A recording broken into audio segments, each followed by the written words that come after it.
From our roadwork file tonight.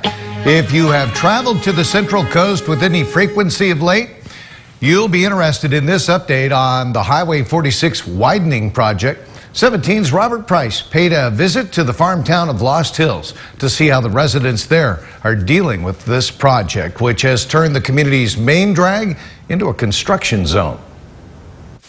Maybe you're one of those who've been waiting for a faster, safer way to get to San Luis Obispo County on Highway 46. Well, step by step, that's happening. The California Department of Transportation is making progress on the long-range project to make that east-west highway to Paso Robles faster and safer. In fact, just two sections of about a mile each remain. One through a section of the Lost Hills oil field, and the other, underway now, through the tiny little village of Lost Hills itself. Residents of this company town, where the wonderful company employs hundreds, have mixed feelings about their heavily traveled two-lane main drag turning into a heavily traveled four-lane highway. On the plus side, they'll get a new pedestrian footbridge already under construction, which will link Lost Hills Park on the north side of Highway 46 to the south side, where the wonderful academy is located. On the negative side, however, they fear they'll see more speed, more automobile accidents, and tougher access to businesses along the route. Gabby's, a Mexican restaurant probably familiar to many weekend seabirds, has had a tough time during construction. Nothing good. At least Gabby's wasn't leveled like Lalo's Market next door. One of the residents' bigger concerns, however, is that the widening will require Caltrans to make major modifications to the town's sewer system. And the townfolk must pay for it, to the tune of $484,000. Fidel Ballesteros owns VB Truck and Diesel right there on 46.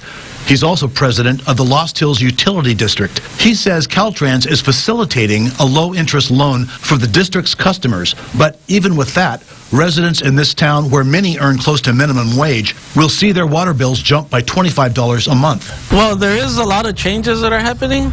I know the wonderful companies involved in building a bunch of new homes, and they're helping the town grow. But as it grows, then you have more issues come up. Ballesteros is hoping that low-interest loan turns into a grant. That's what he's working toward now, even as the work on the new sewer line commences. But all of this is good news for those who head to the coast on a regular basis. The Lost Hills bottleneck will be gone by summer 2023. What about the San Luis Obispo County side of the county border? Antelope Grade is the biggest challenge, and Caltrans has earmarked $80 million to bypass it. $80 million it doesn't have yet. Former Congressman Bill Thomas to the rescue, perhaps. He and Aaron Hakimi of Kern Council of Governments, the local transportation planning agency, are meeting Tuesday with top officials from Caltrans and neighboring counties to pitch a $10 million interim solution, a widening project that Hakimi says will pay for itself in safety. Progress is progress, but progress also has some downsides. Ask the people that live in this little farm community how they feel about progress. In Lost Hills, Robert Price, 17 News. Other news tonight, a woman has died following a rollover